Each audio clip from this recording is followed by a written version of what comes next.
All right, let's see how much Job you know. Okay, fill in the blank. Don't look it up. Mortals. Well, Deb's got her Bible open, so I'm concerned, but she probably knows these anyway. Mortals born of woman are a few blank and full of blank. Trouble. Okay, the last word. What is it? There are a few trouble and full of what? Are a few blank and full of trouble? Right, a few days and full of trouble. All right, here's another one. These are passages we've already been over.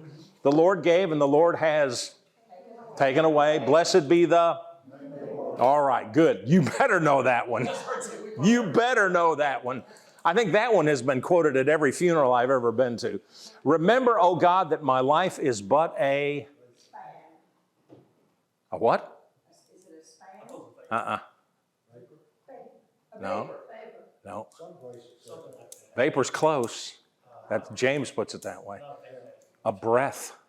A breath. Your life is but a breath. Okay? Though he slay me, yet will I blank in him. Love him? Nope. Trust. Trust. Sue said trust. Therese, did you say trust? Good going. Or hope. Either one. Either I hope in him or I trust in him. All right. Here's the situation. I don't want to keep re-bringing it, so we're going to do it in like 30 seconds. We all know about Job's problems. These are big problems. These are catastrophes. Okay. He's lost his business, he's lost his family, and now he's lost his health. 3 friends have come to comfort him. They sat with him for a week, and then Job, after that 1 week, decided he's going to open up. Now I think it's really interesting because you see the ebbs and flows of Job's, and you're going to see it tonight, the ebbs and flows of Job's attitude. There are some moments that Job is firmly it feels like he's in the middle of God's will.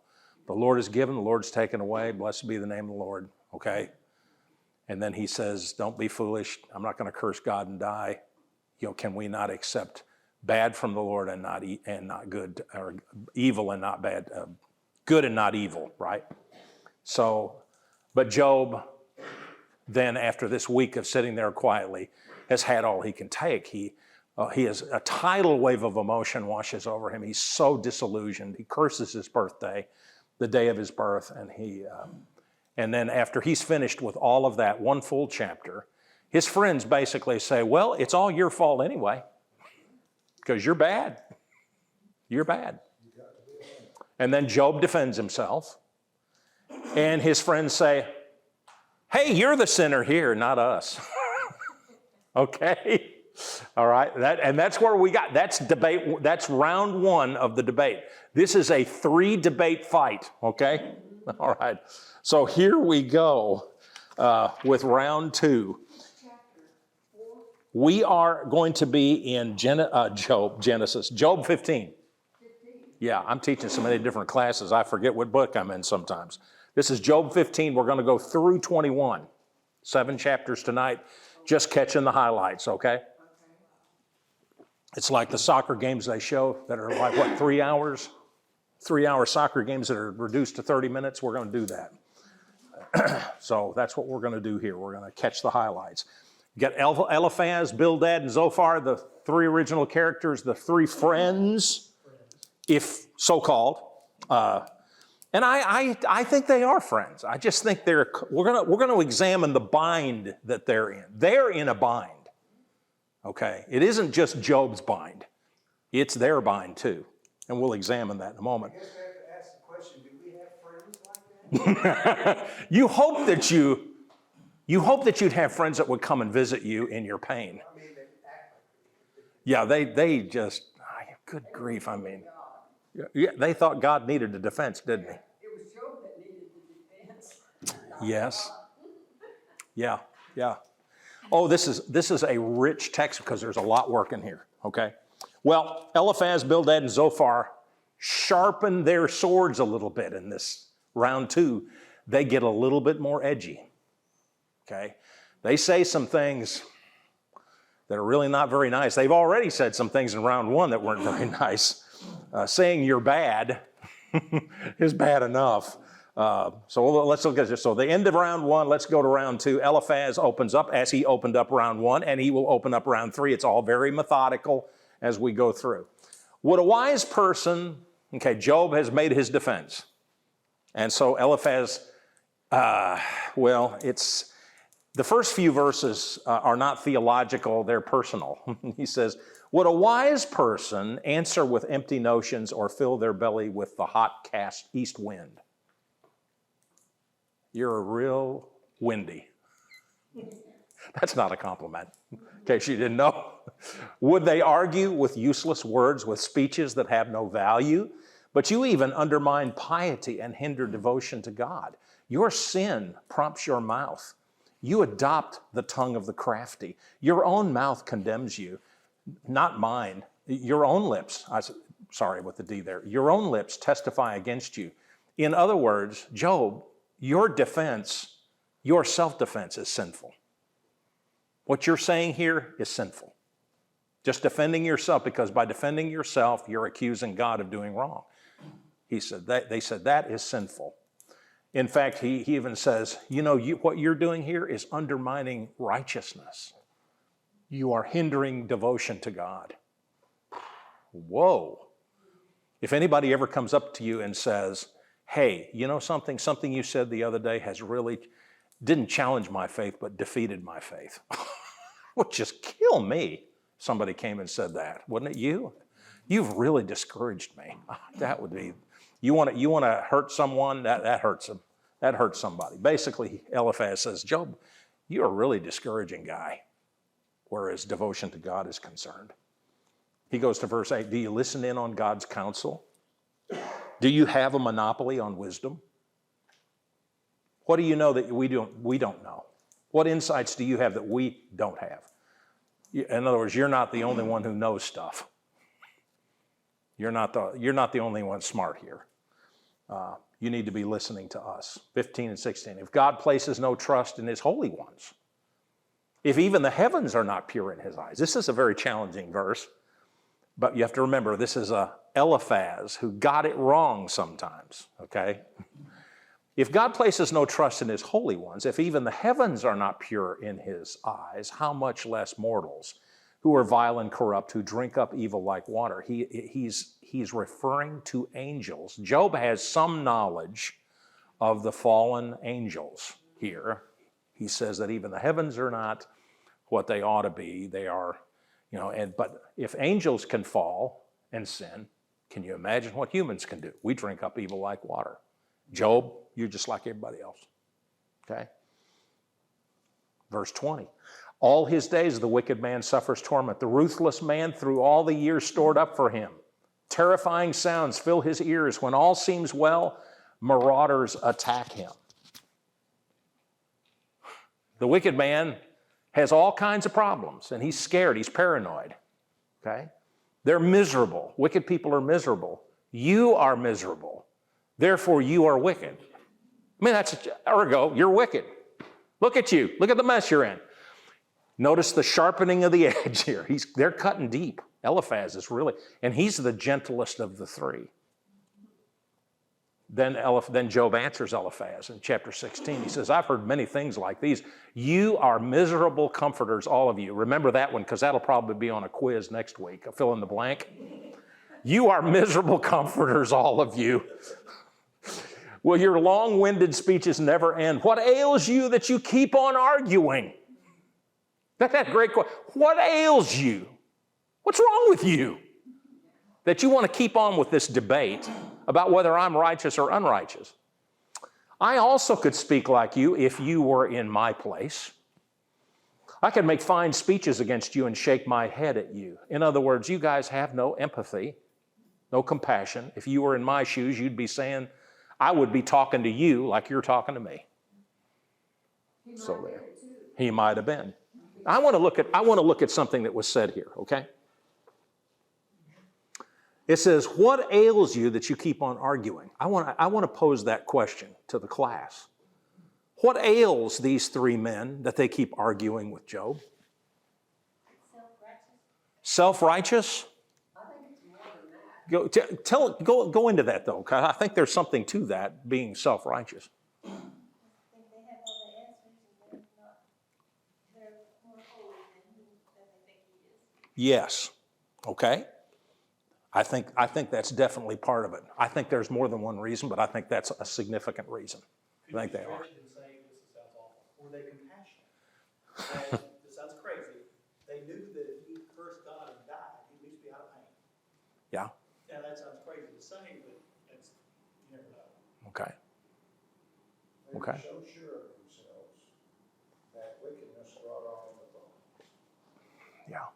Yeah, that's what I was, he was shaking up their theology, deeply held theology. And what was that? What was their? That was that the wicked are punished and God protects the righteous. Oh, this is a serious bind that they are in now. And probably Job felt the same way before. Well, got he sick. stated it. He stated it. I'm amazed he didn't turn their own words against them. I'm going to say going to 15:34, he says, "For the congregation of hypocrites shall be desolate, and fire shall consume the tabernacles of thy property." So he usually said, "Listen to you guys." He Yeah. goes, "You're hypocrites." But he didn't do so. Mm-hmm. That was their common belief and their deep read. Yep. Deep felt common belief. Yeah. If you do good, you'll Right. reap good, and if you do bad, you'll reap bad. It comes back to this quid pro quo. I do this for you, God. God, you treat me right. I scratch your back, God, and you scratch mine. You give me sacrifices. I give you sacrifices. You give me blessings. You were wealthy prior, Joe, because you did all the right things. You've done something wrong. It's all negative. Right. So something's wrong. But they are in a bind too, because they're part of the human race. You know, you heard the old, they're pointing a finger at him. They got four fingers pointing right back at themselves. They know it. They know it. It's a bind for them.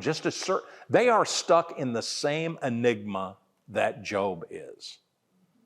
And they're trying to reason through this because honestly, now they keep making these charges. They'll slip a charge in here and there. But they know of Job's devotion, that he's a pious man. He's a righteous man. They know that. Anything they talk about his sin is either invented out of their heads or they're just guessing.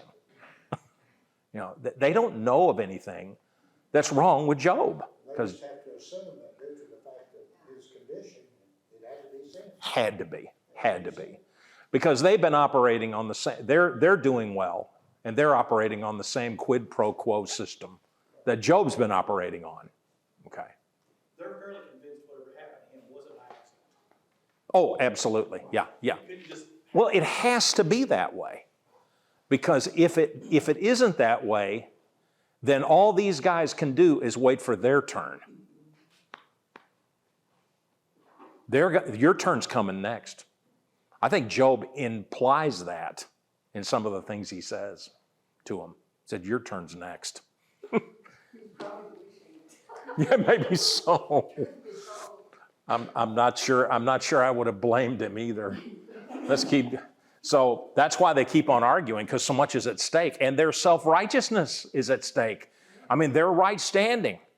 I mean, I wonder how much soul searching they did, or were they so busy pointing the finger at Job that they couldn't do any soul searching? It's really hard to do self-examination when you're judging somebody else, because you can't do them both simultaneously.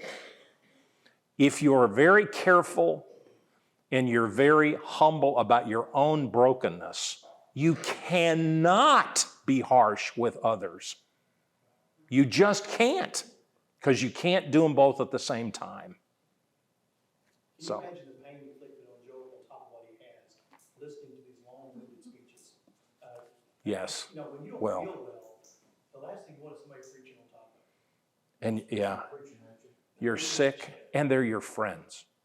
I mean, these guys they're his friends. They came a long way, and they've cried over his condition. I think they were wonderful men. I think they meant well, but then they got caught. They were good men. They were snared by their own self-righteousness and by their own fear that their theology is wrong too.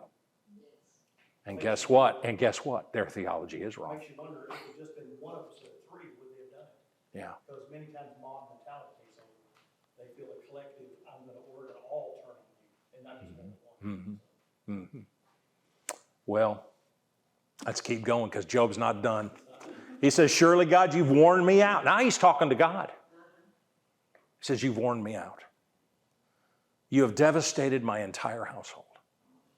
You have shriveled me up. And it has become a witness. My gauntness rises up and testifies against me. He's become very thin as a result of his illness. God assails me and tears me in his anger and gnashes his teeth at me. My opponent fastens on me his piercing eyes. Who's the opponent? It's really the devil, but he's thinking. But he's thinking it's God. Yeah. The paraphrase is, as God's attacking me, he's destroying me. This is God doing this to me. This is one of Job's really low moments. All was well with me, but he shattered me.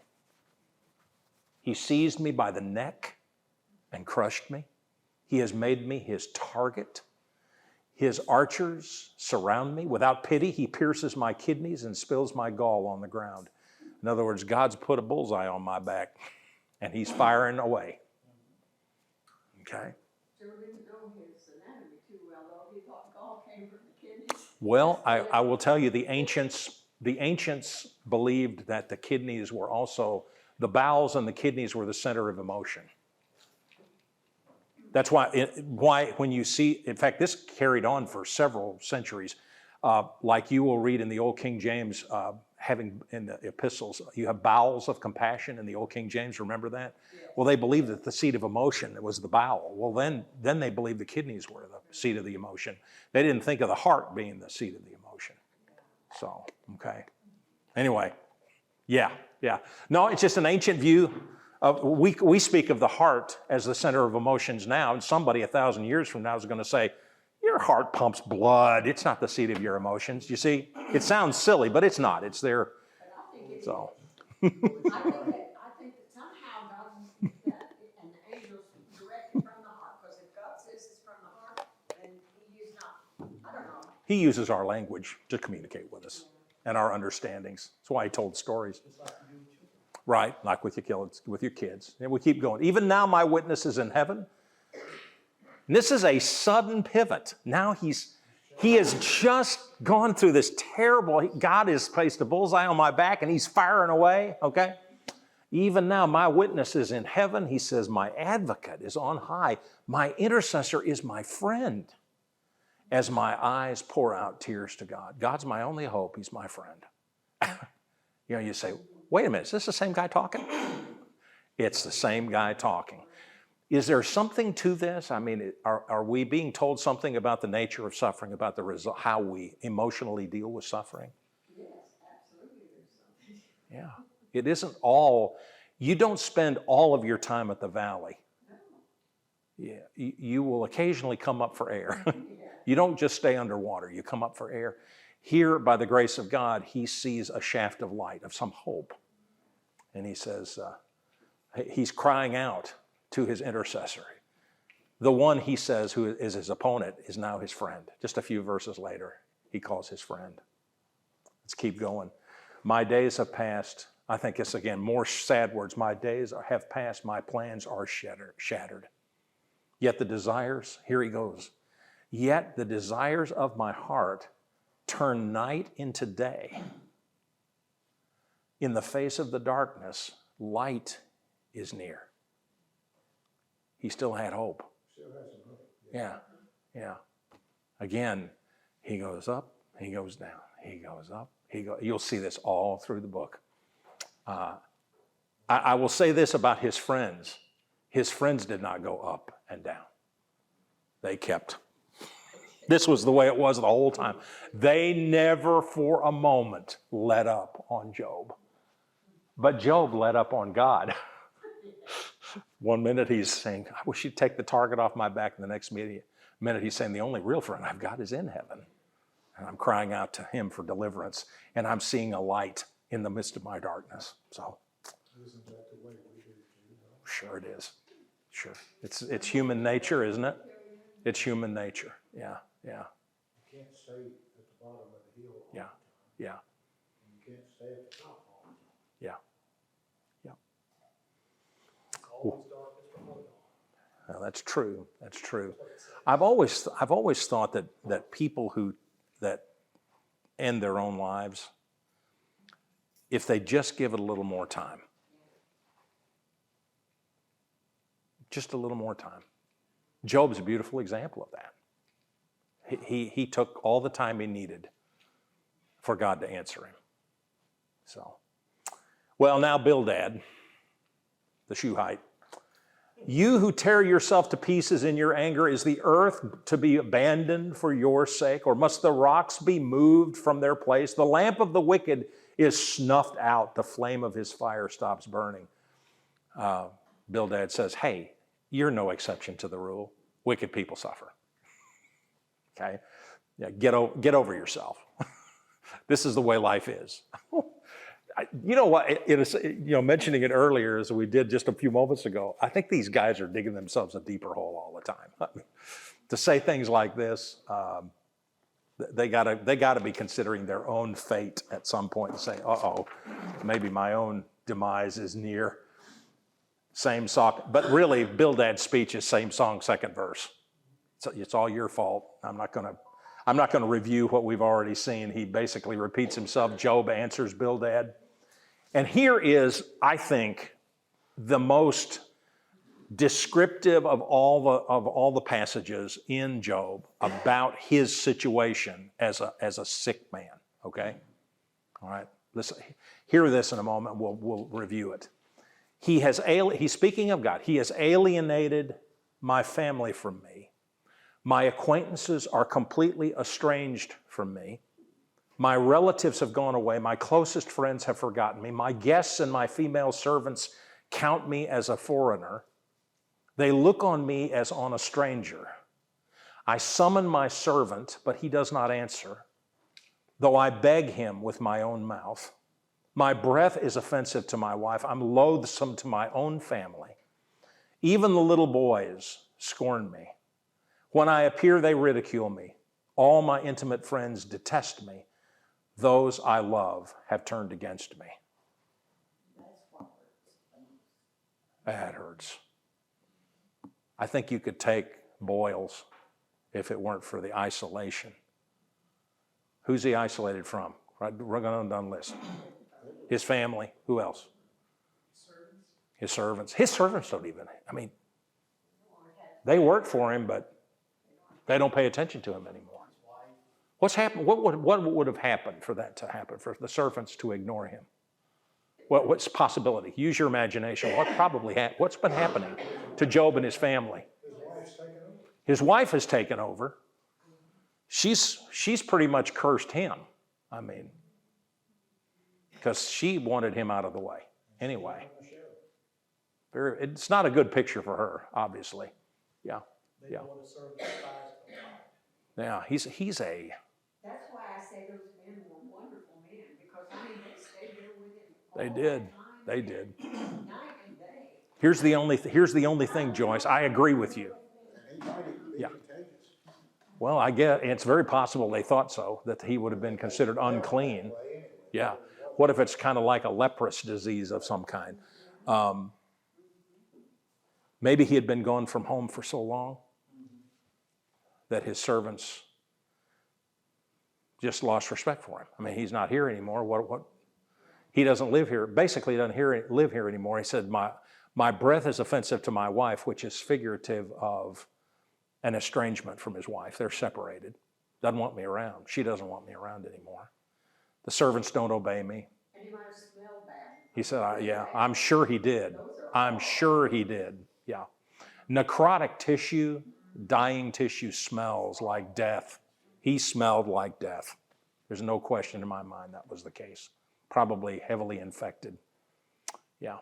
So much the children were scared of him. Yeah, they laughed at him too. They laughed at him. Yeah, they stayed away.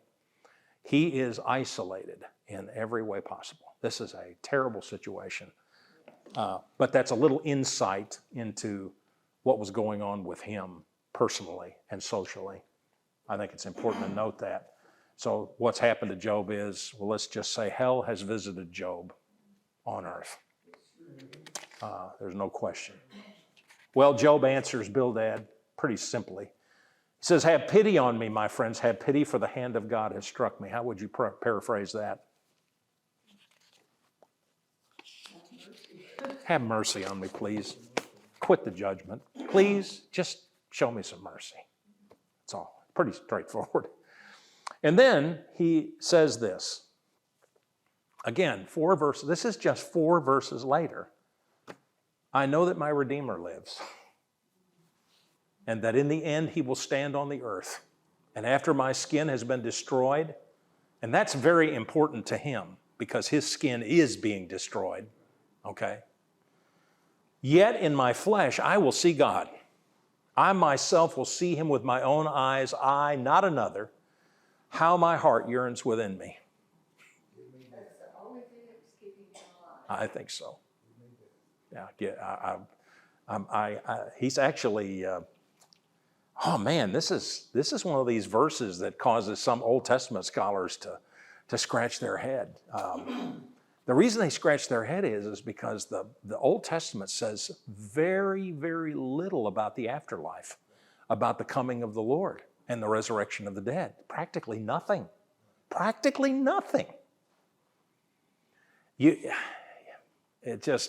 And so they say, well, where did Job get this knowledge? I mean, was it wishful thinking? The Holy yeah, somehow he got it. Yeah. It wasn't in the law of Moses, I can tell you that. So. Well, back during the patriarchs, God actually talked to the patriarchs. It's very possible. Very possible. Although we don't know. We don't have any evidence of that, but it's a beautiful passage. There is really something to this idea of resurrection that comes very early in the Bible, and Job's one of the early books. So if he was living around the time of Abraham's grandchildren and great-grandchildren, this would have been an early revelation of what it would be like, because this is just like the light shines brightly through all this darkness in Job's life. He's basically saying, I see the resurrection here. I'm going to see in my imperishable body when my flesh is finally destroyed. But in my flesh, I will see God. My skin's going to be destroyed like it is now. He looks at himself. He says, but one day I will see him in my flesh, in that imperishable body. Paul speaks of that in 1 Corinthians 15. He does. He has not given up. He has not given up. That's why the writer of Hebrews speaks of the patience of Job. He lays it all out there. I mean, he complains. He makes his complaints very vivid and powerful, and but he never gives up on God. No matter how bad it gets. No matter how bad it gets. Turn back and remember that God is there. Yes. Was it? Doug, you reminded me of something that happened in Jesus' life when Jesus was giving him some hard teaching about the crowds were beginning to leave him because he was talking about eating my flesh and drinking my blood. He says, if you eat my flesh and drink my blood, you'll inherit the kingdom, basically. And he said, people started leaving right and left. It just thinned out the crowd tremendously. And the apostles, he finally meets up with the apostles, and he asks them, he says, are you leaving too? You remember what Peter said? Where can we go? You have the words of life. Isn't that beautiful? I mean, Job has said this centuries before that. Basically, he says to God, who am I going to go to but you? You're the only one who can fix this. The only one who can restore me. You're my Redeemer. He said, you're my Redeemer. I've got a Redeemer in heaven. And of course, we have that old song. I bet you that 90% of our members don't know where the song came from. No.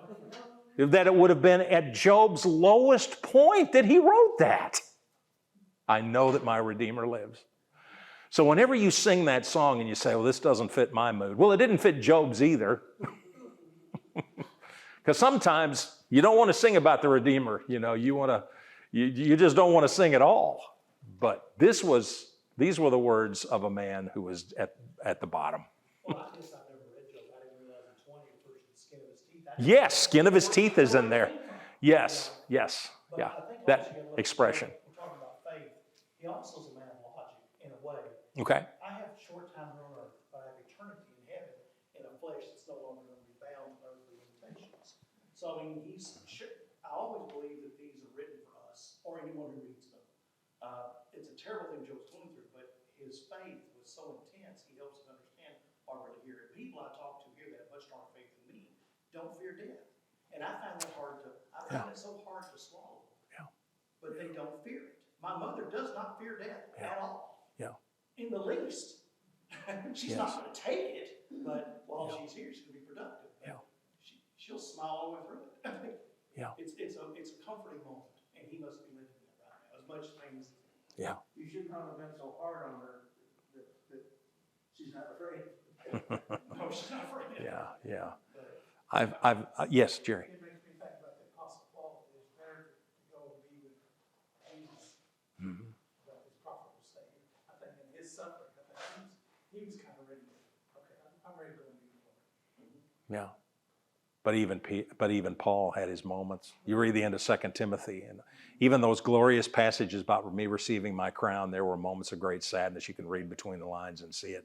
Or John the Baptizer in jail, facing death from Herod, and he sends word to Jesus. Are you the one? You know, Doug? Yeah. You know, you gotta think about, I've been involved in water. I've taught survival swimming, teach people how to stay alive for 24 hours at a time in water of death. And you think about Paul, what he spent 4 days in the ocean, I think, one time. Yeah, what a shipwreck. Yeah. Where his mind went, you know, Mhm. why me, why now, why this, 4 days. And he was also stoned, nearly stoned to death. You know, yeah. So it's human nature. I've known people, I'm kind of in a unique position here, and I've been blessed in I carry a heavy burden having worked with dying people for so many years. And I'm not boasting of it. I'm just telling you that sometimes I have flashbacks. I have some secondary trauma, I think, as a result of the work I've done. But I have seen people who expressed great faith as they were entering hospice services, who became miserable and began to question their faith. I mean, people that I thought would no way. They were strong, who were just awash in the despair of not being able to live physically anymore. And it happens to all human beings. You have this great faith. You have these people that have great faith, and some just, wow, they have they'll carry it through, and then others, most of us will go like Job. We'll go this way, and we'll go that way, and one day we're strong, and the next day we're crying all the time. And just be aware that that's human nature. That's not anything wrong. It's not anything wrong with your faith, because Job was still communicating with God, and that is the point, isn't it? I mean, he still has a relationship with God. He's not cut God off. He just doesn't understand him. He believes in him, but he doesn't know what's going anymore. All of his previous notions about how to get along with the Almighty and to be blessed by the Almighty are now out the window. And so Job is washed from side to side. He's not a doubting man. He just doesn't know God's plan. Now, he's not like the James doubter, okay? The doubting man is a double-minded man, unstable in all his ways. Job is not unstable at all, because you're going a little further we're going deeper here. His anchor, there's a storm raging, but his anchor is sunk deep in the ocean of God's love. He's not going anywhere. He just doesn't understand. He's being battered terribly by the storm. But in the end, he got more children. He had more children. Was that by the same wife? Don't know. That had to be a different wife. I don't know. Doesn't say. As Old Testament stories, as all ancient stories we get very few extra details, just only what we need. So I wonder too. I wonder too. And it's always interesting. People want to get to the end of the story before we've gone through all the suffering, because talking about suffering is hard. It's not easy to do. But when you talk about suffering, we have to pause, because there are people who are suffering among us who are walking through what Job went through. And so we have to taste that and stay there a while and not rush to the conclusion of the story. And also remember, and I'll say this probably a few more times before the class is over in the next few weeks, is that did not negate the loss of his family. He lost his family. His first family was gone forever. He would never get those kids back. Those kids were still dead at the end of the story. He still visited their graves, I'm sure. I'm sure he did. So he still had a lot to grieve in his, yes, God made him a great man, but he had lost a lot. But he learned a lot. He learned a lot. You said many times something pretty sharp.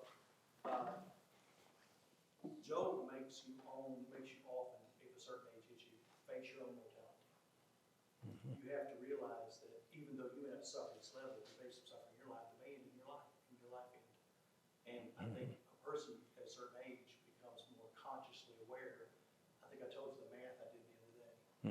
Do the math, I went and told my wife, don't do this, I'm warning you, okay? Yeah, good. Take the average age of an American male and calculate the days you have left between now and that date. Mine was 8,064. And then I calculated how many I've already spent. That's a math problem. I brought it to her and she was, oh, please don't do that. We're the same age. I said, but we can live longer. But it was interesting, you start realizing your mortality comes forward, you read about suffering at this level. And you're seeing what actually can happen to someone. Yeah. Yes. Pretty eye-opening. Yes. Yep. Sobering, isn't it? Sobering. Yes. Well, and it's also motivating. It is that too. It's motivating. It's motivating. Well, Job was before the flood, wasn't he? Probably not. Probably well after the flood.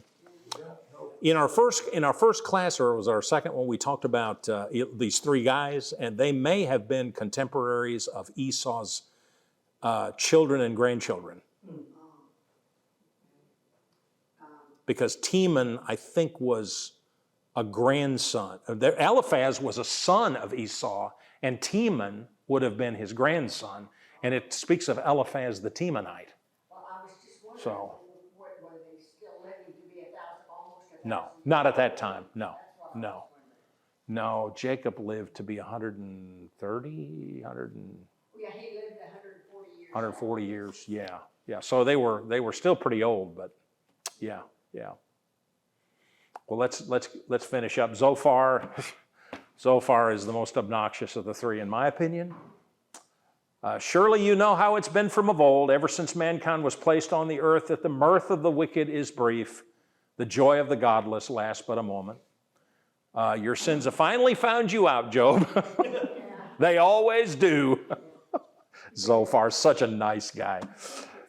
A flood will carry off his house, verse 28, 29 of chapter 20, and that's the wicked man's house. Rushing waters on the days of God's wrath. Oh, I don't like this, because Zophar is hitting a little close to Job's home.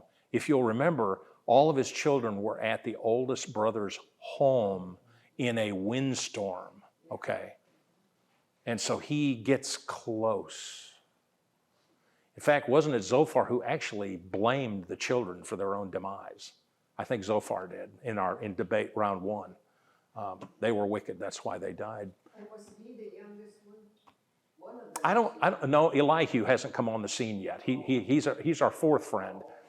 But it says, such is the fate God allots the wicked, the heritage appointed for them by God. Job, you've had your day. Now, wicked man, it's time for God's justice. And Job answers, I'm sorry, it's not Eliphaz, it's Zophar. Why do the wicked live on, growing old and increasing in power? They see their children established around them, their offspring before their eyes. Their homes are safe and free from fear. The rod of God is not on them. This is an answer also not only to Zophar, but to the friends before who said that wicked people are paranoid and they're miserable. And Job says, wait a minute. The wicked I know, they get along pretty well. They do really well. Their families are fine. Their houses are fine. They're safe. They're not fearful. In other words, you don't know what you're talking about that. He says, you don't have a clue what you're talking about. And then he really goes, and to me, this sounds more like Ecclesiastes than it does Job. But this is Job. One person dies in full vigor, completely secure and at ease, well nourished in body, bones rich with marrow. Another dies in bitterness of soul, never having enjoyed anything good. Side by side, they lie in the dust and worms cover them both. And my paraphrase of that is life doesn't make sense sometimes. In fact, you might go as far as to say if it weren't for God, life wouldn't make any sense.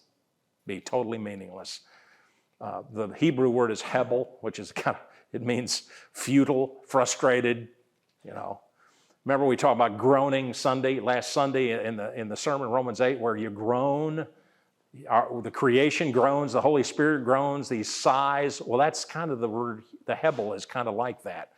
It's this vanity, it's this futility, it's this frustration, okay, life doesn't make sense,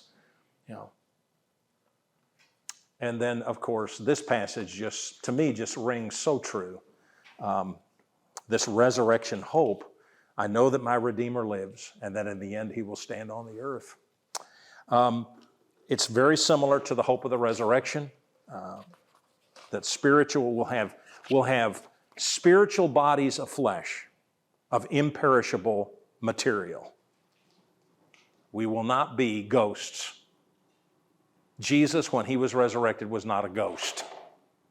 Okay, he was flesh and bones. He said so. He said, a spirit, he told Thomas this, he said, a spirit does not have flesh and bones as you see I have. But he didn't say flesh and blood. There's some Yeah. religious organization Right. that thinks that the new body will just have flesh and bones. I don't know. No blood. Well, didn't he also say something about partaking the wine? He said, I won't partake the wine. To new with you in the kingdom. Yeah. In the kingdom, so there's Yeah. some physical activity. Something going on there because he was eating too. Right. Yeah, that resurrection body of Jesus was eating. That's what I'm saying. It was like He cooked fish dinner. He cooked a fish breakfast for the apostles at the Sea of Galilee. So, anyway. Do what? He did. He was able to do that. Space was not a problem for him. He could go places and, great mystery of the resurrection. But he was real. He was not a ghost. There were, in fact, a number of false, and this was a great problem in the early church, in the second century church, that Jesus resurrected was not actual flesh and blood. John was addressing this in 1 John, because he talks about the Spirit, the water, and the blood all witnessing, being witnesses. Well, that's Jesus. They're witnesses of his resurrection.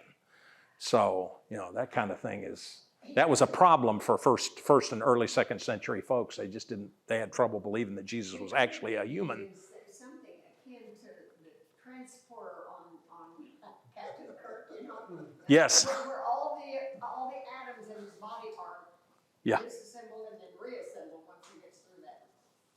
Yes. church had a view that There's a lot of things that can be. Yeah. Yeah. Yeah. Just don't confuse the physical that we know to the spiritual that God knows. Yeah. Be careful, try to pull it out of physics or physical.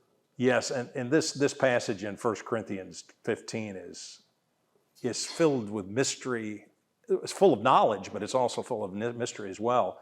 So it will be with the resurrection of the dead. The body that is sown is perishable. That word means dying or rotting. We live in bodies that are dying. He said it is raised imperishable. They don't die. They live forever. It is sown in dishonor. It's raised in glory. It's sown in weakness. Weakness is the word which is often used for sickness in the original language. It is raised in power. It is sown a natural body. It is raised a spiritual body. Note there, it's still a body. Okay? Is that paradise restored? Yes, it is, I think.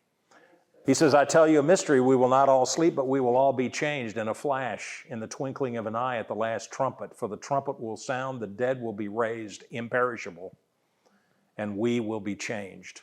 For the perishable must clothe itself with the imperishable, and the mortal with immortality. The idea is just, you're rot, the part that's rotting puts on. It's the same word for garment, putting on a garment of imperishability. So think of the cemetery as a launching pad. Yeah, yes. Because that's what it is. That's what it is. It's a lot like that, launching pad. Amen to that. I'll say amen to that. It's a launching pad. Yeah, yeah, yeah. Yep, I've heard that expression before, but that's quite, yeah. Yep, yep.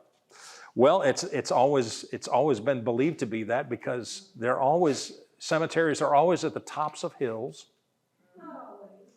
Quite often. Almost always at the top of the hill around the area, around the surrounding area. It's not a tall mountain, but you're in a high spot. And you're always facing the east, the sunrise. All the graves are situated to the east, to the rising of the sun. To keep people right. Yeah, people are dying to get bad joke. Anyway, and here's the last question. Can Job simply love God for love's sake? Sure he can. This is what's at stake here. Yeah. This is all you got left is to love God because he's God. Yes, it is. And when you get to that point that you can love God simply because he is, then you've discovered something that Job had to go through hell to discover for himself. Is that, yes, Therese? And in a sense, Job doesn't know it, but he's actually defeated the devil. Yeah, that's true. Absolutely. That's true. He did. He passed the hardest tests Yeah. Imagine. because this was all brought about by Satan. Yep. Wouldn't have happened if it hadn't been for Satan and his accusations that Job was just serving God because he was treated good by God. Got this deal going on. Got this deal. You serve him and you'll fill his billfold full of money and his corrals full of livestock, and his fields will bear abundant bumper crops, and you'll have an abundant family and a loving wife, and he lost it all. I'm not sure if it says it, but I wonder, and I have to read, good read ahead now. Did he ever find out why? We'll find out. I'm gonna look at it. No, we'll know. You're going to have to read to the end. I will not spoil it for you. You read right to the end. All right, we're done. Thank you all for coming.